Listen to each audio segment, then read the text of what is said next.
Oi gente, eu sou a Sarah do canal Amuleto Sarah, tô aqui hoje para falar sobre Magos, Contos de Arcádia, terceira parte da trilogia dos Contos de Arcádia, criada por Guilherme Del Toro, com uma animação original da Netflix. Criada pelo Guilherme Del Toro, produzida pela DreamWorks e distribuída pela Netflix, Magos estreou agora no dia 7 de agosto desse ano, 2020, e é a terceira parte de uma trilogia de séries que se chama Os Contos de Arcádia. A série tem só uma temporada mesmo, ao que tudo indica, ela já está completa, assim como as suas antecessoras. Que inclusive tem vídeo meu aqui para Cultura da Ação mesmo sobre as outras séries dos Contos de Arcádia. Tem um vídeo só sobre as 3 temporadas de Caçadores de Trolls e tem um vídeo para cada temporada de os 3 lá embaixo. E a história agora vai seguir o Rizir Dux, ou Dux, que já tinha aparecido um pouquinho nas outras séries como garçom, ele flertava um pouquinho com a Clara. E ele é um jovem aprendiz do Merlin, lembra do Merlin, de Caçadores de Trolls? Ele é aprendiz do Merlin, mas ele vinha trabalhando sozinho, já tem vários séculos, porque o Merlin estava desaparecido. E depois que o Merlin reaparece em Caçadores de Trolls, ele sai na jornada com o Jim, a Clara, o Blink. Agora o Merlin volta dessa jornada, que ele estava com os Trolls, e chama o Dux para resolver um problema. Pra encurtar um pouco, o Dux acaba levando ele e mais alguns personagens da história pro passado. E aí eles precisam dar um jeito de voltar pro presente. A série teve 6 roteiristas, entre eles Ian Rickett e Lila Scott, que trabalharam tanto em Caçadores de Trolls como em Os 3 lá embaixo. E foram 3 diretores. Francisco Ruiz Velasco, que trabalhou nos 2 filmes de Círculo de Fogo, pra quem não sabe, o primeiro é feito pelo Guilherme Del Toro. Andrew L. Schmidt, que trabalhou em várias animações da Pixar. E Johanne Matt, que trabalhou em várias animações da DreamWorks. Os 3 trabalharam em Caçadores de Trolls e Os 3 lá embaixo e estão trabalhando no filme que vai sair ano que vem, 2021, que vai, teoricamente, encerrar a história dos Contos de Arcádia. E a música ficou com Jeff Dana, que trabalhou em Dois Irmãos e a Família Addams, né, agora de 2019. E o John Fee, que também trabalhou em Dois Irmãos, trabalhou em A Ganha-Pão. Das atuações, eu assisti tudo dublado, mas vi bastante material de divulgação legendado. E os 2 trabalhos estão muito bem feitos. Como são muitos personagens, eu vou falar aqui um pouquinho só dos principais. O Dux no original é feito pelo Colin O'Donoghue, que era o Capitão Gancho em Once Upon a Time. E aqui é feito pelo Cadu Pascoal, que é a voz do Miles Morales em Homem-Aranha no Aranhaverso. A Clara no original é feita pela Lexi Medrano, que trabalhou aqui e ali em séries, ela fez até uma participação especial em Boa Sorte Charlie. E aqui ela é dublada pela Bruna Lannes, que é a voz da Chloe de Miraculous, as Aventuras de Ladybug. O Merlin no original é feito pelo David Bradley, o Filch de Harry Potter e o Walder Frey de Game of Thrones. E aqui é feito pelo Luiz Carlos Percy, que é o dublador também do Joel de The Last of Us nos 2 jogos. O Art na voz original é feito pelo Alfred Molina, que é também a voz original do Vigo, de Dragões Corrida até o Limite. E aqui é feito pelo Marcelo Coutinho, que é a voz do Quasimodo de O Corcunda de Notre Dame da Disney. E o Steve no original é feito pelo Steven Yeun, que é a voz do Keith de Voltron. E aqui é feito pelo João Capelli, que foi quem dublou ele em Os 3 lá embaixo. E que é o dublador do Draco Malfoy de Harry Potter. Ai, Sarah, por que não falou do Jim? Então, o Jim, na verdade, não é um dos principais em Magos. Ele tá mais pra um coadjuvante. Ele desempenha um papel importante, mas como coadjuvante. Mas, pra não deixar isso passar em branco, a voz original dele é feita pelo Emily Hitch, que faz o Jay em Era Uma Vez em Hollywood. E aqui ele é dublado pelo maravilhoso Charles Emmanuel, que é o Mutano em absolutamente todos os Jovens Titãs, e a nova voz do Ash de Pokémon. De termos técnicos, a direção é boa. Apesar do ritmo acelerado da série, a gente consegue sentir as emoções que eles querem passar. Ela é bem escrita, o humor continua bacana. Tem suas reviravoltas, tem muitas coisas novas, muitas coisas explicadas, mas acabou que também ficaram muitos furos. A animação é bem no nível das outras séries, movimento fluido, cenas de ação muito bem feitas, muito bem coreografadas, muito bem pensadas. E os usos da magia também ficaram bem dinâmicos. E a direção de arte, como sempre, muito boa, os visuais nunca decepcionam. E a música consegue complementar tudo muito bem. Voltando agora pra história, explicando um pouquinho melhor. O Merlin entra em contato com o Dux para que ele reúna o que ele chama de os Guardiões de Arcádia. E no caso ele só consegue achar o Steve, o Bob e o Ar. E diz que não encontrou nem os mutantes, nem os alienígenas. Nisso já atrasou o tal crossover que tinha sido prometido. E na verdade Magos funciona como uma continuação mais direta a Caçadores de Trolls. Enfim, todos eles vão juntos pra Camelot, que atualmente é um castelo voador que abriga seres mágicos. E lá o Merlin fala que deu errada a jornada com os Trolls. A gente encontra a Clara, o Blink e, é claro, o Jim, só que ele tá gravemente ferido. Então Camelot é atacada pela Ordem Arcana, apesar de nesse momento a gente ainda não saber o que ou quem são eles. E nisso, Dux, Clara, Jim e Steve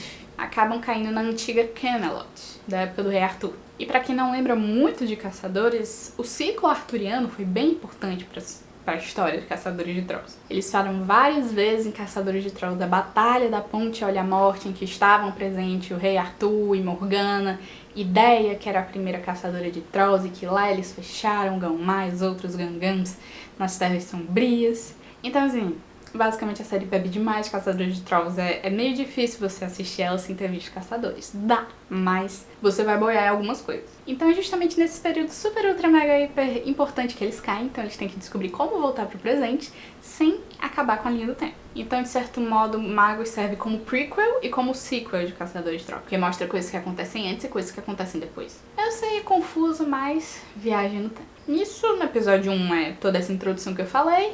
Do 2 ao 7 ano passado em Camelot, do 8 ao 10 finaliza o arco que começou no capítulo 1. Então, como eu disse, a série é mais direta de Caçadores de Trolls, expande o mundo mágico e vai contar toda aquela história que a gente só ouviu falar em Caçadores de Trolls, só que dessa vez com foco no Duxie e na Clara. Então a gente vai descobrir, a gente vai ver tudo que aconteceu nessa época, que vai culminar na Batalha de Hora Morte. A gente vai ter a origem da Morgana, de onde a raiva dela veio, mostra como é que o Merlin criou o amuleto do Caçador de Trolls. Eu acertei, né, quando eu previ que o que não foi explorado em Caçadores ia ser explorado em Magos, porque tinha ficado muito raso em Caçadores. Então tem toda uma história, todo um desenvolvimento, inclusive sobre os Trolls, que a gente não teve antes. A história vai falar muito sobre preconceito, um tema bem recorrente nos contos de Arcádia, porque o Rei Arthur tá com raiva dos seres mágicos. Ele declarou guerra contra os seres mágicos, declarou guerra contra a magia. Você fica, poxa, mas como é então que ele vai ajudar eles na tal batalha? Então, é esse o rolê. Como eu disse, os principais acabam sendo o Duxie e a Clara, que a gente meio que descobre que ela sempre foi uma maga, ela sempre teve poder mágico, aparentemente o cajado era tipo só um canal, só um instrumento que ela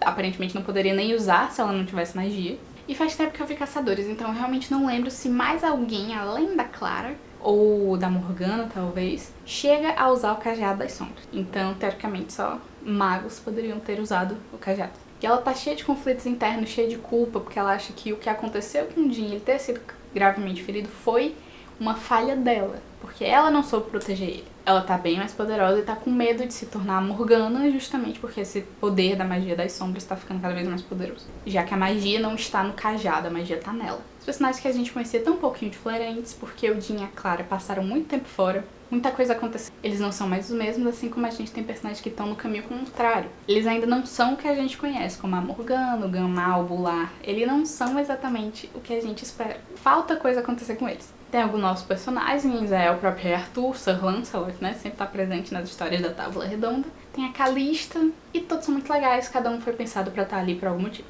E claro, finalmente a gente conhece mais o Duxie, porque ele apareceu todo misterioso nas outras séries e a gente só ficava, esse menino é suspeito, esse menino é suspeito. Ele tem alguma coisa. E ele é aprendiz do Merlin há séculos e ele tem esse desejo de mostrar por Merlin do que ele é capaz. O problema é que o Merlin sempre espera que ele falhe, então ele é o tempo todo subestimado. E acaba que a jornada do Duxie se torna muito mais uma jornada do mentor.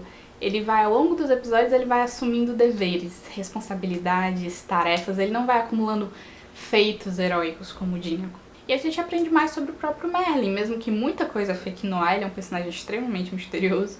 Ele se arrepende do que aconteceu com a Morgana, então ele se culpa e ele também tem medo do que acontece com o Duxie. Então isso seria o que ditaria a relação deles dois, o medo do Merlin dele repetir os mesmos erros, né, porque ele acredita que foi uma falha dele, o que aconteceu com a Morgana. Então ele é basicamente péssimo em demonstrar preocupação, basicamente. Gostei de como a magia foi trabalhada, cada feiticeiro barra mago tem uma cor pra simbolizar tipo, quem tá usando aquela magia. Tem vários modos de se usar ela, pode ser de mãos vazias, pode ser com um bracelete como o Duxie tem, pode ser como um cajado que o Merlin tem. Eles misturam um pouco de ciências com runas e joias, e acho que tem uma hora em que a lua dá poder pra uma joia, é bem bacana. Foi uma mitologia muito bem criada. E a narrativa continua madura como das outras séries. Existem momentos e situações difíceis, são decisões complicadas de se tomar, e elas têm consequências, então se os personagens não tomarem cuidado, eles podem se machucar e eles podem morrer. No geral, eu gostei de Magos, gostei muito, mas a série é muito apressada. O começo e o final tem muita informação, e tudo acontece muito rápido. A gente não tem muito descanso, parece que eles queriam correr com essa história precisa acontecer logo, a gente precisa contar logo tudo isso. Aí acaba deixando algumas coisas rasas. Pra mim, mais alguns minutos por episódio, ou mais 2 ou 3 episódios na temporada, não prejudicariam o ritmo, pelo contrário, ajudaria a desafogar toda essa informação e tudo isso que precisa acontecer pra que tudo acontecesse num ritmo melhor.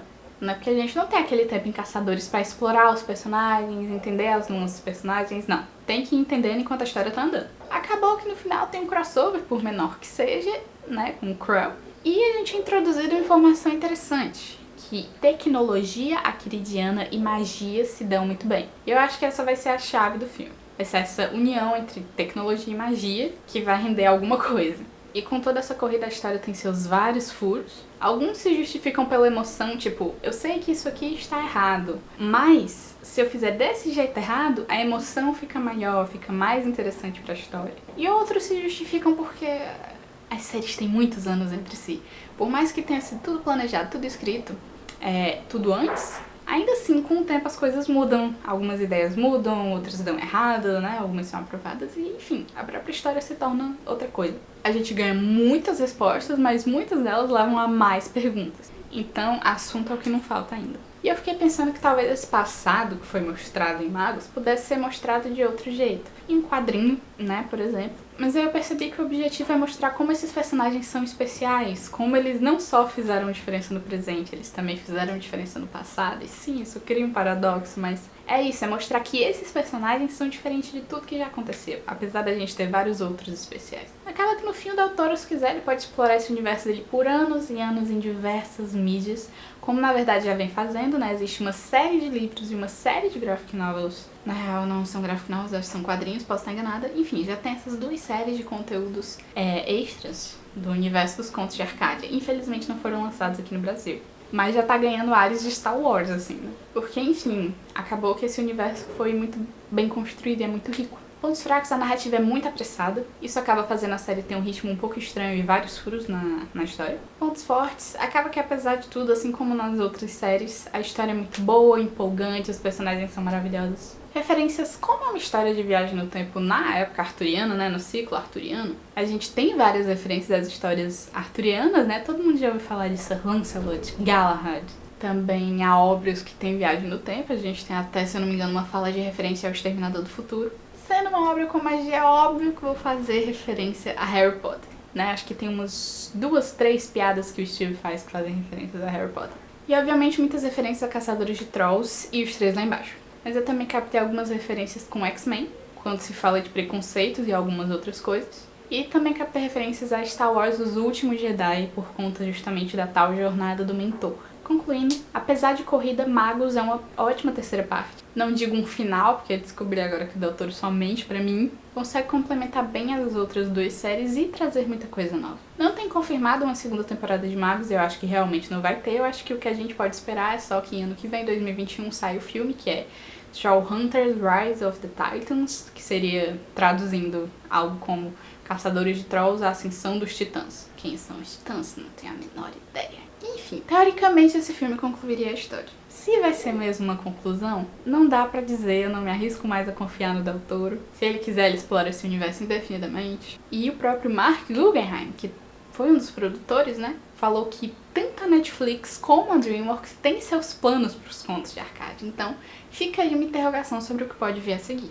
Mas no mais é isso, gente. Obrigada por assistir. Não esqueça de se inscrever, deixar o like, seguir o Cultura da Ação nas redes sociais, dar uma olhada no Apoia-se e, claro, de ir lá conferir meu canal Milady Sara.